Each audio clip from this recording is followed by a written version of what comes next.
Good morning to everyone. Today we would like to discuss another topic of facility planning, that is planned layout.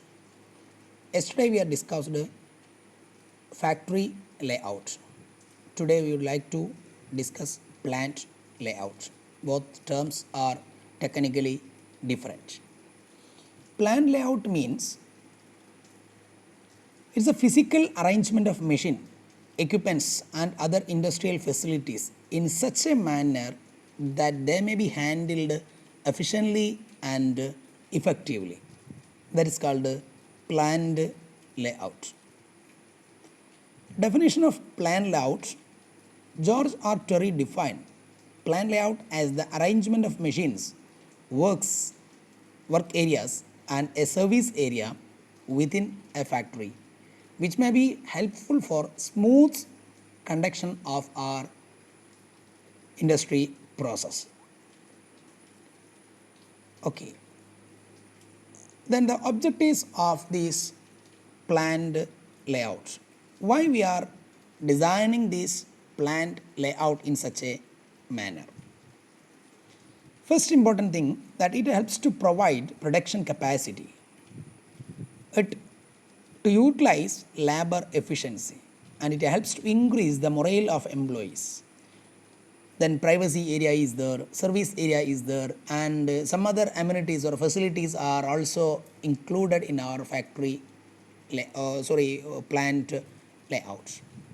And it helps to allow easy staff maintenance, to utilize available space to the maximum, fuller utilization of available resources, and it helps to reduce material handling cost, etc. So these are all the important objectives behind these planned layouts. The next important discussion is what are the steps to be followed for implementing this planned layout. First one, set an objectives. For what we are doing this planned layout, based on these objectives we will design our layout of plant. The next, data collection, formulation of overall plan, arrangement of template, service activities, specimen or specification of building, preparation of layout, drawing. Then objective means the first steps is to determine the objectives such as capacity, production, future expansion, future possibilities, and what are the service to be included. After that, we have to collect data related to the specified objectives like process chart, material equipments, number of services, and procedure of the industry, etc. And all these data should be collected in advance. And then we have to formulate the overall plan of the plant based on the feedback from the beneficiaries. That includes the flow of production, best suited building type. Yesterday we had discussed the types of building, a single floor rate, multiple floor rate, like that, and the arrangement of activities, etc. Then after that we have to arrange the template of different activities. The pattern of production should be planned and arranged in such a manner, in a better way. It should be arranged according to the sequence indicated in the process chart. Every organization have its own flow charts, first step, second step, and third step, like that. So all the machines and equipments and amenities should be equipped based on these sequence of the industry process. Okay. The next, service activities, that includes the decisions related to the development of material handling system, maintenance system, power plant, and other services. Then the next step, that is the specification of building. It includes floor capacity, height of the ceiling, size, location of doors and windows, size of the doors and windows, and place of doors and windows, the structure, etc., etc., everything that includes. Then the last implementation, that is preparation of layouts. At last, engineers develop a drawing based on the above steps of the plan layout and supporting charts, and submit it to the corresponding management for getting approval. Okay. These are all the important steps for preparing plant layout. So next important discussion, what are the factors to be considered while we are preparing or while we are following these steps for a good plant layout. First factor, that is need for plant expansion. The next, material, employees, type of industry, maintenance requirements, products, machinery, policies of the management. It's very simple concepts or considerations. Need for plan and expansion means that we should consider the need for expanding and widening the plant in the near future.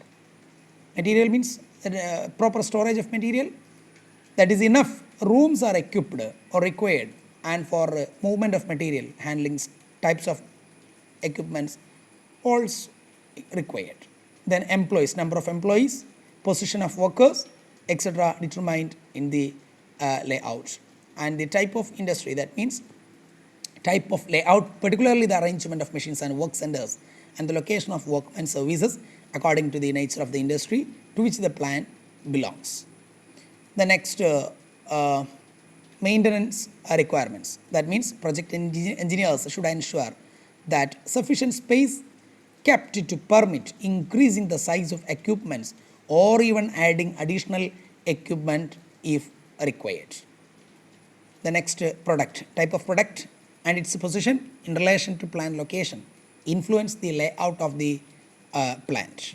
Then types of machineries and nature of machineries, volume of production, management policy, etc. decide the size and type of machineries to be installed in the industry.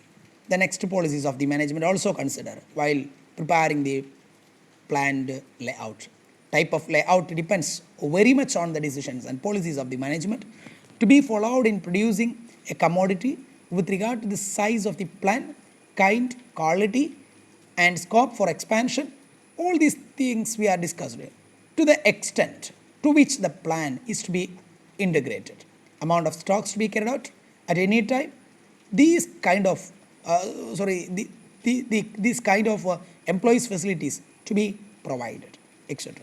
So these are all the important factors to be considered while preparing a planned layout.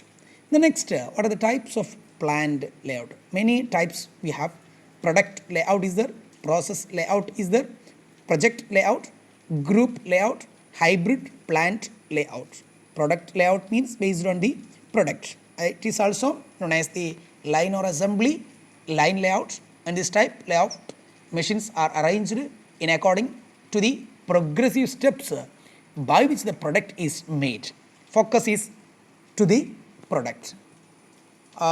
Merits of this, it is economically in nature, benefit of production time, elimination of bottlenecks or hazards or what we say that barriers, mechanical material handling, production control, etc. are the advantages of this product layout. Then many demerits, it is inflexible, expensive, difficulty in supervision, disruption to the production. Okay. The next layout, that is process layout. Focus is to the process. It is also known as functional layout, batch production layout, etc. Under this layout, similar machines in a group on department is arranged according to the functions of the department. Okay. Then advantages and disadvantages are there. Greater flexibility, scope for expansion, less investment, better utilization of resources, etc. are the advantages of process layout. And some important demerits, more for space, wasteful handling of material, difficulty in production control, accumulation of work in progress, difficulty on movement of material are the demerits of this process layout.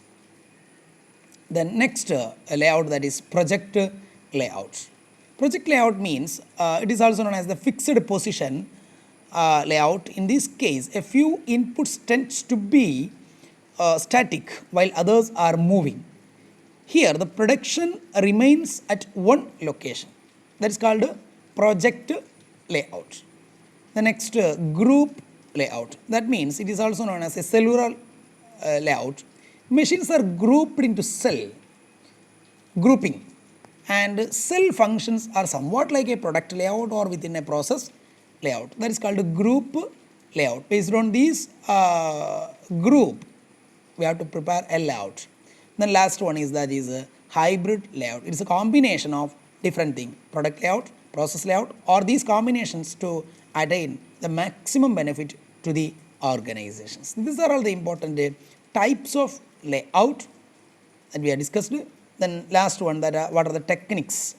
First one, process flow chart, process flow diagram, machine data records, dimensional templates, scale models. These are all the techniques of plant layout. Let us discuss in brief all these. Process layout, process flow chart means it's a graphic summary. The study of this chart reveals the operation that can be eliminated, rearranged to achieve economical in production. Then process flow diagram means it is just like a flow chart. It shows a long material holes and back tracking of existing layout, indicating how the layout can be improved. Okay. The next machine data cards, that means that are prepared for each machine, showing its capacity, space, power requirements, and corresponding dimension. Okay. Then next dimensional template, that means replica or duplicates of machines, racks, benches are made. Then next scale models. It's a three-dimensional model. These are constructed by using cardboards, wood, and plastics. These are the techniques which are used before preparing our actual plant layout. Okay, based on these techniques, we have to prepare a good planned layout after considering the above set or discussed factors. Okay, by these words, let us conclude today's class. Thank you.